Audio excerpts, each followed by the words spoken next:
She was from Philadelphia. She'd gone to Boston for her bachelor and master's and to New York for her doctorate. But she loved her own city almost as if it were a friend with whom she'd grown up.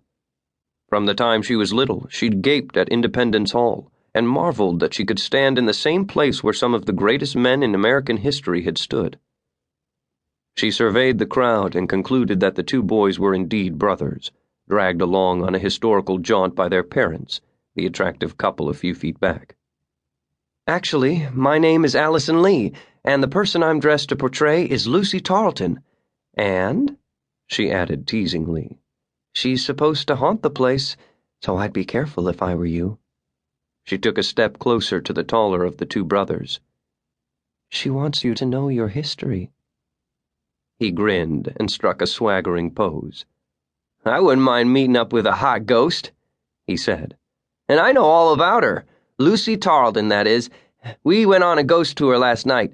She was a spy, like a Harry Mata.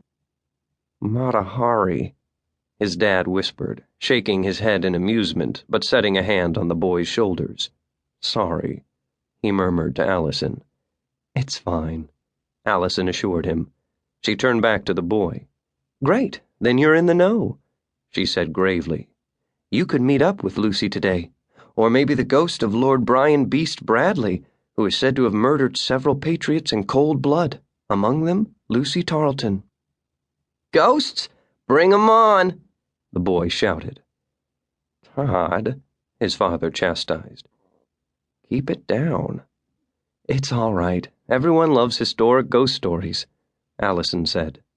She did like kids and understood that they were going to be, well, kids. She just wished people would recognize the human toll of war and what history could teach them.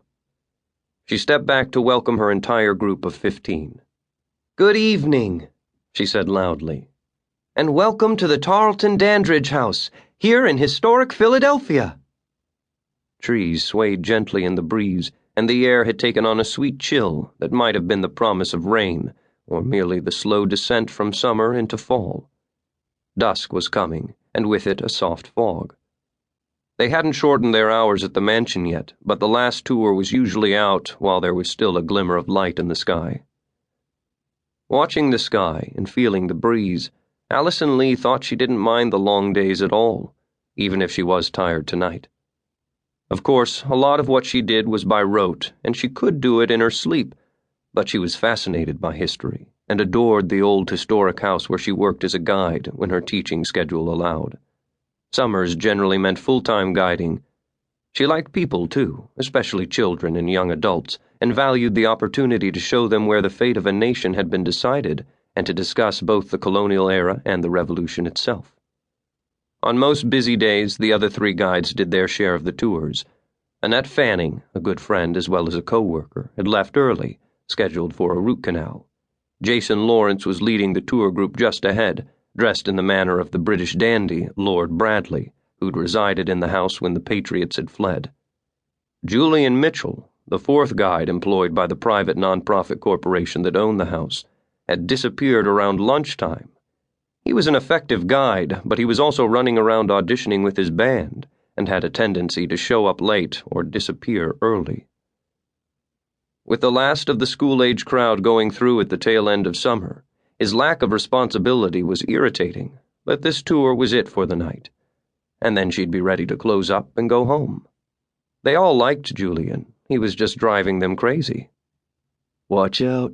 A ghost's gonna follow you home, a young man in the crowd whispered to the boys. He smiled, looking at the young woman with him, his wife or girlfriend, as if watching the boys because he might want a few of his own one day. I don't think ghosts follow you home, the younger of the two brothers said bravely. I mean, they're supposed to haunt a place, right? Maybe they can follow you home, his brother teased. They can go through walls, can't they?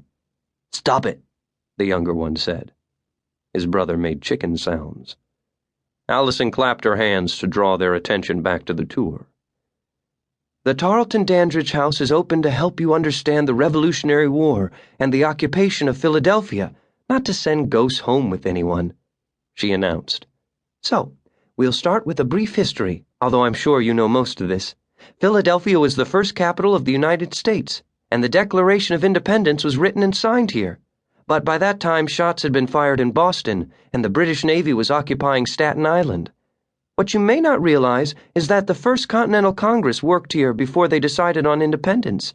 At first, they were seeking a means to achieve. Can someone tell me?